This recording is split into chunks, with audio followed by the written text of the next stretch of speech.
Hello guys, most welcome. हम कर रहे हैं फाइनेंशियल अकाउंटिंग। इसमें हमने basic level of financial accounting start किया था। उसमें हमारा चैप्टर नंबर 2 चल रहा है, रिकॉर्डिंग ऑफ ट्रांजैक्शंस, जिसमें हम जर्नल एंट्री बनाते हैं। आज रिकॉर्डिंग ऑफ ट्रांजैक्शन यानी कि चैप्टर नंबर 2 का पार्ट नंबर 4, लेक्चर नंबर 4 है। और आज हम कुछ स्पेशल ट्रांजैक्शन की जर्नल एंट्री बनाना यानी कि इसकी रिकॉर्डिंग करना सीखेंगे। ओके, ठीक। तो आज का जो हमारा स्पेशल ट्रांजैक्शन है, सबसे फर्स्ट नंबर आता है हमारा डिस्काउंट। जी हाँ, अब देखो कोई भी बिजनेस होगा उसमें सेल्स करते टाइम गुड्स को डिस्काउंट तो चलता ही चलता है। आपने बहुत बार देखा होगा, ऑनलाइन शॉपिंग कीजिए, ऑफलाइन शॉपिंग कीजिए, 20% ऑफ, 30% ऑफ, 40% ऑफ, तो डिस्काउंट तो चलता ही रहता है। तो ये डिस्काउंट जो है इसकी हमको जर्नल एंट्री बनानी होती है। ठीक है, अब डिस्काउंट भी दो जगह दिया जाता है। एक डिस्काउंट दिया जाता है परचेज पर, फिर हम डिस्काउंट के टाइप पे आएंगे। थोड़ा पहले ये समझिए, डिस्काउंट ऑन परचेज, जब हम मतलब कौन है यहाँ पर? हम मतलब आप अपने आप को बिजनेस समझिए। जिस बिजनेस के लिए आप अकाउंटिंग कर रहे हैं, अपने आप को व्यापार समझ लीजिए या उस व्यापार का अकाउंटेंट समझ लीजिए। ओके, ठीक। तो हम जिस बिजनेस के लिए अकाउंटिंग कर रहे हैं, अपने आप को वो समझ के देखिए कि आप कुछ खरीद रहे हैं और आपको डिस्काउंट मिल रहा है। यानी कि मार्केट में कोई 10,000 रुपये की चीज़ है, आप खरीदने गए, आपने नेगोशिएशन किया और आप उस चीज़ को 9,500 में लेके आ गए, तो 500 रुपये की बच गए, बचत हो गई, आपको सेविंग हो गई ना एक तरीके से। 500 रुपये बच गए, कहाँ आपको 10,000 देने पड़ते और कहाँ आपने 9,500 दिए, तो 500 रुपये आपके बच गए। हाँ, तो डिस्काउंट ऑन परचेज जो होता है ये एक तरह का आपके लिए प्रॉफिट हो सकता है या गेन हो सकता है। ठीक है, ओके ओके, ठीक। एक होता है discount on sale, discount on sale. अब डिस्काउंट जो होता है सेल्स के ऊपर, अब इसमें क्या होता है कि इस बार परचेज तो करके लेके आ गया डिस्काउंट पे, तो फायदा हो गया, बट अब आगे इसको बेच रहा है, तो बेच रहा है तो और भी तो कस्टमर है, वो भी तो डिस्काउंट मांग रहे होंगे, वो भी तो नेगोशिएशन मोल भाव करवा रहे होंगे, तो उनको हमको डिस्काउंट देना पड़ेगा। तो यहाँ जो है ना, ये हमने डिस्काउंट रिसीव्ड किया है, इसको हम क्या बोलते हैं? Discount received. जो हम डिस्काउंट रिसीव करते हैं ना, वो हमारे लिए प्रॉफिट होता है, फायदा होता है। ठीक है, ओके। लेकिन जो डिस्काउंट हम देते हैं सामने को वाले को, उसको बोलते हैं डिस्काउंट अलाउड। वो अधिकतर सेल्स पे होता है, डिस्काउंट अलाउ कर रहे हैं हम। यानी कि कोई 1,000 रुपये की चीज़ है, उसको हम 800 में बेच रहे हैं, तो 200 रुपये का हमने डिस्काउंट दे दिया फॉर एग्जाम्पल के लिए। तो ये डिस्काउंट ऑन सेल जो होता है, ये हमारे लिए एक तरह का लॉस होता है, डिस्काउंट अलाउड बोलते हैं इसको। ठीक, यानी कि हमारे लिए एक हानि होती है। अब यहाँ पर जो प्रॉफिट होता है, as per nominal rule, all expenses and losses are debit, all incomes and profits are credit. इसका मतलब फाइनल में बताऊं, अगर डिस्काउंट रिसीव्ड हो रहा है तो क्रेडिट करेंगे क्योंकि फायदा है, डिस्काउंट अलाउड कर रहे हो तो लॉस है, तो क्या करेंगे? Debit as per nominal rule. आगे समझ में? अब हम समझते हैं जो ये डिस्काउंट होते हैं आपके, ये दो टाइप के होते हैं। कोई भी ऑर्गेनाइजेशन, हम परचेज कर रहे हैं तो सामने वाला बेच रहा है, हम बेच रहे हैं तो कोई खरीद रहा है। लेकिन कोई भी ऑर्गेनाइजेशन के अंदर डिस्काउंट, किसी भी बिजनेस के अंदर डिस्काउंट अलाउड और डिस्काउंट रिसीव्ड दो तरीके के हो सकते हैं। तो ये डिस्काउंट कौन से होते हैं? तो टाइप्स ऑफ डिस्काउंट के अंदर देखें तो टाइप्स ऑफ डिस्काउंट के अंदर एक होता है आपका ट्रेड डिस्काउंट। अब समझना क्या होता है ट्रेड डिस्काउंट।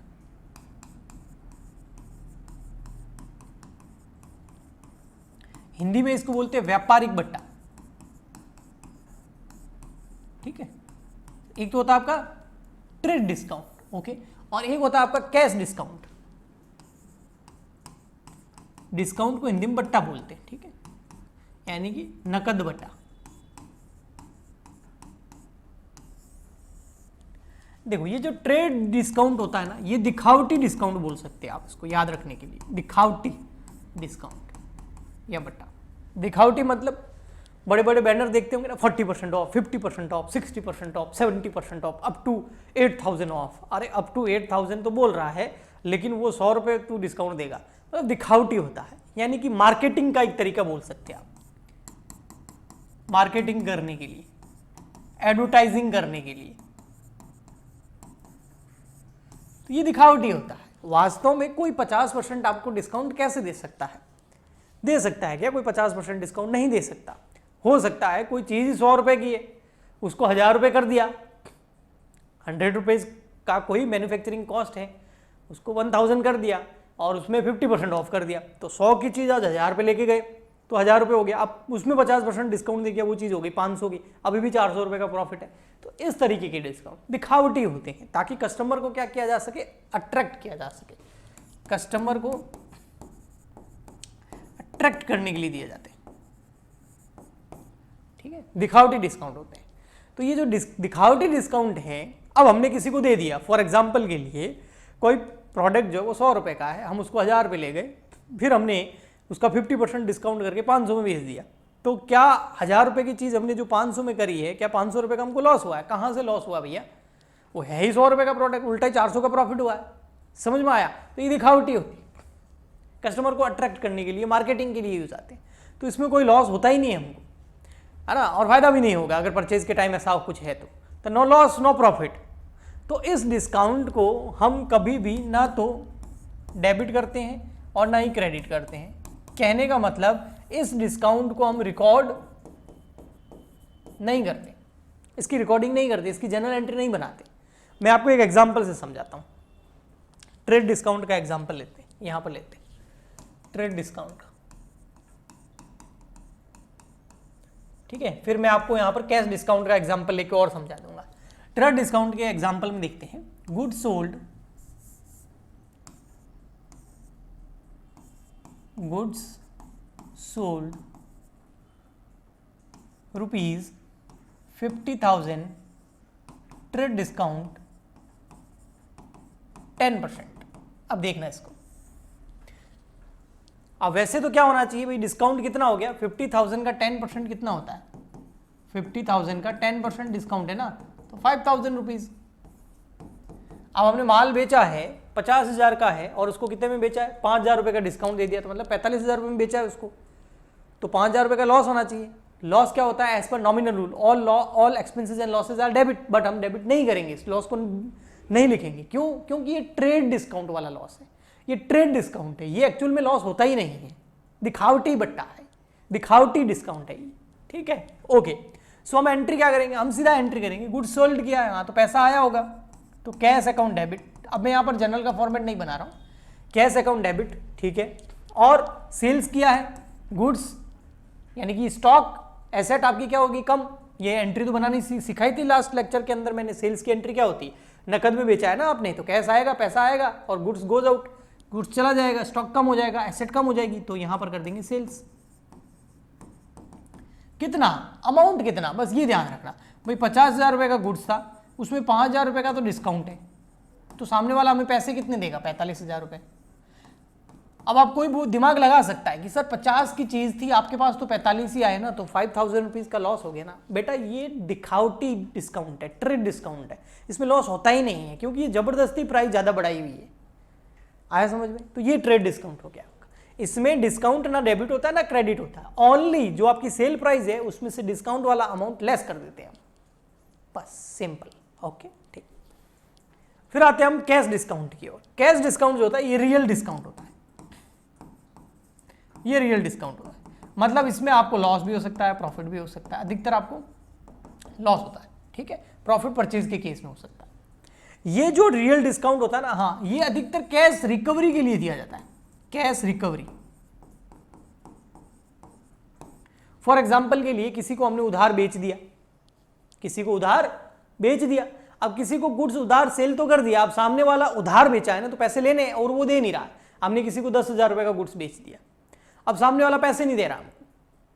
हमने एक फोन किया, 2 फोन किए, 3 फोन किए, बोला कल ले लेना, परसों ले लेना, ये ऐसे कर रहा है, कम पड़ रहे हैं, ऐसे बोल रहा।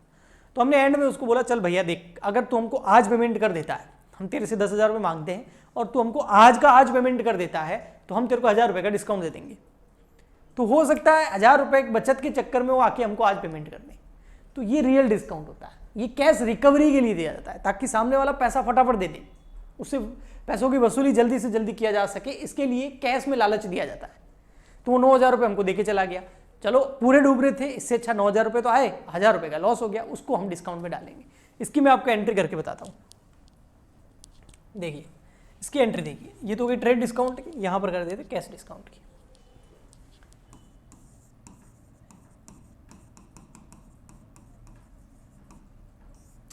गुड्स सोल्ड, सेल्स का ले रहा हूं मैं, ठीक है, सेल्स में हमको लॉस होता है क्योंकि हम डिस्काउंट अलाउड करते हैं। तो गुड्स सोल्ड ₹10,000, कैश डिस्काउंट 5%। अब सबसे पहले डिस्काउंट कैलकुलेट कर देते हैं, कितना है 5%। तो 10,000 का 5% कितना हो जाएगा सर, ये हो जाएगा 500। यस, यानी कि 10,000 रुपये आने थे, लेकिन अब उसकी जगह कितने आएंगे, केवल 9,500 ही आएंगे। और ये कोई दिखावटी बट्टा नहीं था, दिखावटी ट्रांजेक्शन नहीं था, दिखावटी डिस्काउंट नहीं था, मार्केटिंग का नहीं था, ये वास्तव में 10,000 रुपये आने चाहिए थे। अगर उससे कम आएंगे तो लॉस हो जाएगा, और कम आ रहे हैं क्योंकि 500 रुपये का डिस्काउंट दे दिया। ये कुछ इस तरीके से है। एक बंदा था, उसने मान लेते हैं हमसे कोई 10,000 रुपये का मोबाइल परचेज किया, हम मोबाइल बेच रहे हैं उसको, वो 10,000 रुपीज़ का मोबाइल ले लिया उसने और बोला पैसे भैया अगले महीने लेना। हमने बोला अगर तुम आज ही दे देते हो तो तुमको 500 का डिस्काउंट मिल जाएगा। कैश, उससे कैश निकलवाने के लिए जो डिस्काउंट दिया जाता है, कैश डिस्काउंट। ओके, तो इसमें हम क्या करेंगे, देखो पैसा तो आएगा क्योंकि गुड सेल किया है, तो कैश अकाउंट डेबिट। ओके ठीक, अब यहाँ पर डिस्काउंट दे रहे हैं हम। अच्छा, कैश कितना आएगा, कैश आएगा 9,500 रुपये। 500 रुपये का हमने उसको क्या दे दिया, डिस्काउंट। तो यहाँ पर हम डिस्काउंट को डेबिट करेंगे क्योंकि ये वास्तव में रियल लॉस है। डिस्काउंट अकाउंट डेबिट, जो कैश डिस्काउंट होता है रियल लॉस होता है। ठीक, और 2 कर देंगे यहाँ पर सेल्स। और यहाँ पर देखो सेल्स में कितना आएगा, पूरा अमाउंट आएगा 10,000। आया समझ में? लेकिन इसमें देखा आपने, सेल्स में पूरा अमाउंट नहीं आया, 50,000 नहीं आया। ट्रेड डिस्काउंट लेस होने के बाद वाला अमाउंट सेल्स में भी आएगा और कैश में भी आएगा, और डिस्काउंट कहीं डेबिट क्रेडिट नहीं होगा। लेकिन यहाँ देखिए, यहाँ पूरा अमाउंट सेल्स वाला आएगा सेल्स के अंदर, फिर 500 का डिस्काउंट डेबिट क्यों हुआ, as per nominal rule all losses are debit. तो ये लॉस है हमारे लिए, है ना। 10,000 की चीज़ के बदले में 9.5 ही मिल रहे हैं, तो 500 का लॉस, और कैश अकाउंट डेबिट हो गया 9,500 रुपये का। आए समझ में? तो ये डिस्काउंट। अब इसमें भी बहुत सारे डिस्काउंट जो होते हैं, जैसे ट्रेड डिस्काउंट और कैश डिस्काउंट। हम कैसे पता करें कि भाई एंट्री के अंदर ट्रेड डिस्काउंट है या कैश डिस्काउंट है? तो अधिकतर क्या होता है, एंट्री में लिखा होता है कि ट्रेड डिस्काउंट है या कैश डिस्काउंट है, मैक्सिमम यही होता है। जैसे इसमें लिखा हुआ कैश डिस्काउंट, इससे पहले वाला जो क्वेश्चन मैंने आपको एग्जांपल दिया, इसमें लिखा हुआ है ट्रेड डिस्काउंट। तो आप आराम से समझ सकते हैं। अगर ट्रेड डिस्काउंट और कैश डिस्काउंट के बारे में नहीं लिखा हुआ है, बिल्कुल भी नहीं लिखा हुआ, कुछ भी नहीं बोला हुआ है, तो हमको देखना पड़ेगा जो सेल और परचेज है, चाहे आप सेल कर रहे हो या परचेज कर रहे हो, तो वो जो सेल और परचेज है वो कैसे हैं। अगर सेल और परचेज कैश में है, कैश सेल से, या फिर कैश परचेज है, तो हम ये मानेंगे कैश डिस्काउंट है। ओनली परसेंटेज दे दिया 10% डिस्काउंट। अब कौन सा डिस्काउंट, तो कैश सेल्स है या कैश परचेज है, तो कैश डिस्काउंट। अगर क्रेडिट सेल्स है, यानी कि उधार बेचा या उधार खरीदा, क्रेडिट परचेज है, तो उस केस में हम मान लेंगे कि ये आपका है ट्रेड डिस्काउंट। अगर कुछ नहीं लिखा हुआ है, ओनली 10% डिस्काउंट। अब कौन सा डिस्काउंट, तो उसमें हम ये एजम्पशन ले सकते हैं। ओके ठीक, कुछ स्पेशल एंट्रीज और है जिसमें मैं आपको बताता हूं next. Second number, first number हमारा डिस्काउंट हो गया, वो है हमारा कई बार goods use other than sales. ये मेरा ही लाइन है, ऐसा कहीं बुक में आपको नहीं मिलेगा। बुक में स्पेशल एंट्रीज नाम से होता है। हम क्या कर रहे हैं, गुड्स जो परचेज करते हैं, गुड्स परचेज करते हैं ना, हाँ, उसका हमारा जो ऑब्जेक्टिव होता है वो क्या होता है कि गुड्स खरीदना है और उसको बेचना है और प्रॉफिट कमाना है। लेकिन आप यहाँ पर क्या कर रहे हो, सेल्स के अलावा अगर गुड्स को यूज कर रहे हो। अब सेल्स के अलावा गुड्स को क्या यूज कर सकते हैं, फर्स्ट गुड्स जो है हमने वो डोनेशन में दे दिया, चैरिटी में दे दिया। तो इस केस में क्या होगा, ये जो डोनेशन या चैरिटी में हमने गुड्स दे दिया, तो वहां से वापस तो कुछ रिटर्न मिलेगा नहीं, तो एक तरीके का हमको लॉस हो गया, लेकिन गुड्स का लॉस हो गया। दान में दे दिया, दान चंदा, तो इस केस में डोनेशन अकाउंट डेबिट, अगर चैरिटी है तो चैरिटी मान लेंगे, अकाउंट डेबिट कर देंगे क्योंकि लॉस है। और गुड्स नाम का जो स्टॉक है वो कम हो रहा है, एसेट कम हो रही है, तो एसेट अगर कम हो जाए, डिक्रीज हो जाए, तो एसेट्स का रूल आपको पता ही है, एसेट बढ़े तो डेबिट, कम हो तो क्रेडिट। तो स्टॉक कम हो रहा है तो हम क्या करेंगे, क्रेडिट। लेकिन बेटा यहाँ पर गुड्स नहीं लिखेंगे, तो क्या सर सेल्स लिखेंगे, नहीं, बेचना ही नहीं हुआ क्योंकि बदले में पैसे नहीं आ रहे, तो यहाँ पर हम लिखेंगे परचेज। वैसे परचेज हमेशा डेबिट होता है, बट यहाँ पर परचेज क्या हो जाएगा, आपका क्रेडिट हो जाएगा। ओके, और क्या कर सकते हैं, second number, goods withdraw for personal use. देखो सबसे फर्स्ट ही हमारा सेपरेट एंटिटी कॉन्सेप्ट था, उसके अंदर बोला हुआ था व्यापार अलग है व्यापारी अलग है, business and businessman both are separate. तो पर्सनल यूज मतलब जो बिजनेसमैन है वो अपने व्यक्तिगत यूज हेतु घर पे गुड्स ले जा रहा है, जैसे किराने वाला है, अब उसके घर में भी तो किराने का सामान चाहिए ना, तो वो दुकान से किराने का सामान लेके जा रहा है, हाँ, उसको हम ड्राइंग बोलते हैं। इसको हम एक तरह का एक्सपेंडिचर मान के डेबिट कर देंगे। किस नाम से करेंगे, इसको ड्राइंग बोलते हैं। अब देखो ड्राइंग वाला अगर मैंने आपको पहले कभी नहीं बताया है तो मैं आपको बता देता हूँ, एक सेकेंड रुकिए। ड्राइंग वाला मामला क्या है मैं बता देता हूँ आपको। देखो ये बिजनेसमैन है, ये बिजनेस है। अब ये जो बिजनेसमैन है, ये बिजनेसमैन या व्यापारी इस बिजनेस से कुछ भी निकाल के ले जाता है, चाहे कैश निकाल के ले जाए, चाहे गुड्स निकाल के ले जाए, चाहे एसेट ले जाए, किस लिए निकाल के ले जाए, पर्सनल यूज के लिए, ताकि वो उसको पर्सनल यूज कर सके। तो उसको हम एक वर्ड दे दिया है ड्राइंग। क्या बोलते हैं, ड्राइंग। और अगर ये इसमें इन्वेस्ट करता है तो उसको हम क्या बोलते हैं, कैपिटल। तो कुछ लगाता है तो उसको कैपिटल बोलते हैं, कुछ भी निकाल के ले जाता है तो उसको हम बोलते हैं ड्राइंग। ओके ठीक। तो यहां पर हमारा देखो क्या होगा, ड्राइंग अकाउंट हो जाएगा डेबिट, ड्राइंग अकाउंट क्या हो जाएगा, डेबिट। टू क्या, वही गुड्स जा रहा है, परचेज, स्टॉक कम हो रहा है, परचेज को क्रेडिट करेंगे। तो परचेज हमेशा डेबिट होता था क्योंकि गुड्स परचेज करने से स्टॉक बढ़ता था, लेकिन यहां पर परचेज कर नहीं रहे हैं, लेकिन वो परचेज करने से जो स्टॉक बढ़ता था वो कम हो रहा है, क्योंकि या तो हम डोनेशन दे रहे हैं या पर्सनल यूज के लिए गुड्स को निकाल रहे हैं। तो ये कुछ स्पेशल जनरल एंट्रीज है, कुछ मैं आपको और बता देता हूं, एक सेकेंड। हाँ जी, इसके अलावा हो गया जैसे loss by fire, goods loss by fire या अर्थक्वेक, या बाढ़ आ गई, ठीक है, भूकंप आ गया, आग लग गई, जिससे आपका गुड्स लॉस हो गया, गुड्स खराब हो गया, है ना। बाढ़ आ गई, बारिश का मौसम चल ही रहा है, जिससे गोडाउन में पानी भर गया, गुड्स खराब हो गया। तो इस केस में हम क्या करेंगे, लॉस बाय फायर को करेंगे डेबिट, जितने का गुड्स खराब हुआ है। और टू हम पता क्या करेंगे सर, क्या करेंगे, टू परचेजेस को क्रेडिट कर देंगे। बट कई बार क्या होता है, इसके और एक एंट्री हो सकती है, क्या, अगर इंश्योरेंस करवा रखा,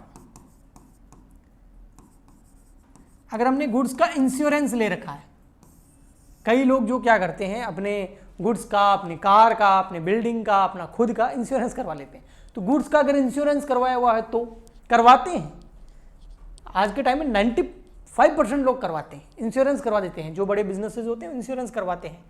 तो इंश्योरेंस कवर ले रखा है उन्होंने। तो इस केस में क्या होगा, जो लॉस बाय फायर है अकाउंट आप डेबिट कर दो, भले एक बार, टू परचेजेस को क्रेडिट कर दो।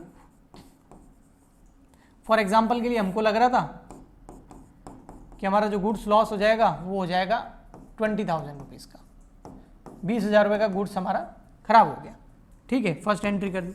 सेकंड एंट्री में पता चला हमने तो इंश्योरेंस करा रखा है और इंश्योरेंस कंपनी ने आके इंस्पेक्शन किया, उसने बोला ठीक है भैया आपको 20,000 रुपये हम दे देंगे। तो इसका मतलब हम इंश्योरेंस कंपनी से 20,000 रुपये मांगते हैं, तो इंश्योरेंस कंपनी हो जाएगा डेबिट। इसका मतलब अब ये जो लॉस है ये लॉस नहीं रहा, लॉस था तो डेबिट किया था एज पर नॉमिनल रूल, अब लॉस नहीं रहा तो इसको क्रेडिट कर देंगे टू लॉस बाय फायर।